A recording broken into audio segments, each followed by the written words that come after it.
Extremely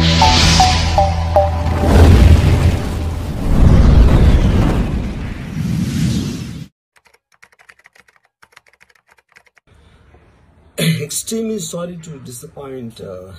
నేను ఉనికిపోతున్నాను మంచం కింద కూర్చొని నేడుస్తున్నాను అని అందరూ whatever the media is speculating అందరికీ చిన్న డిసప్పాయింట్మెంట్ గా ఉండొచ్చు వీడియో.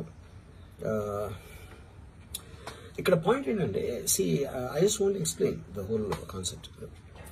ఇప్పుడు నేను ఆల్మోస్ట్ ఒక 1 year బ్యాక్ ఏదో ట్వీట్స్ పెట్టాను అనే ఎలిగేషన్. ఆ ట్వీట్స్ ఎవరో మనోభావాలు దెబ్బతిన్నాయి. ఇక్కడ విచిత్రం ఏంటంటే 1 year బ్యాక్ పెట్టిన ట్వీట్స్ 4 డిఫరెంట్ ప్లేసెస్లో 4 డిఫరెంట్ జ్యూరిస్డిక్షన్స్ లో 4కి ఒకే 3-4 రోజుల వ్యవధిలో వాళ్ళ మనోభావాలు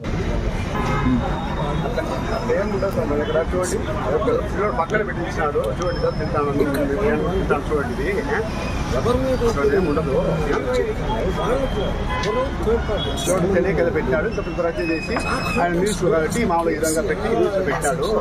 అంతే తప్ప అంత తప్ప ఏం లేదు సార్. మా దగ్గర ఎక్కువ ఫ్రెష్గానే ఉంటుంది. దాదాపు 87 నుంచి షాపులు సార్. దాదాపు 38 ఏళ్ళు అయింది. ఇది వరకు కస్టమర్ కాడ మాకు సర్టిఫికేట్ తెచ్చుకోవాలి మేము. ఈ విధంగా ఆ విధంగా చేసినారు సార్. అంతే సార్. అంత తప్ప ఏం లేదు. మా దగ్గర ఎప్పుడు పొలిటికల్ పార్టీస్ వాళ్ళు they are weaponizing the systems of the police. అది అమెరికాలో జరుగుతుంది, యూరోప్ లో జరుగుతుంది, ఇక్కడ కూడా జరుగుతుంది. అప్పుడు నేను ఏ ఒక్క వ్యక్తిని ఒక పోలీస్ ఆఫీసర్ని కానీ ఒక పొలిటికల్ పర్సన్ కానీ నేను బ్లేమ్ చేయట్లేదు. I think it happens in a certain ఏమంటారు దాన్ని ఒక వే. అది అందరూ కూడా ఎంతో కొంత అది చేయటానికి టెంప్టేషన్ ఉండొచ్చు. But eventually there is the law of the land which will take the final call. So అది that I completely agree. Believe in that and I abide by that as a citizen. So ఇప్పుడు ఇక్కడ జరిగింది ఏంటి, నాకు ఒక notice వచ్చింది, నేను ఒక రిప్లై ఇచ్చాను. ఫలానా చోట ఫలానా తారీఖు నేను వస్తాను.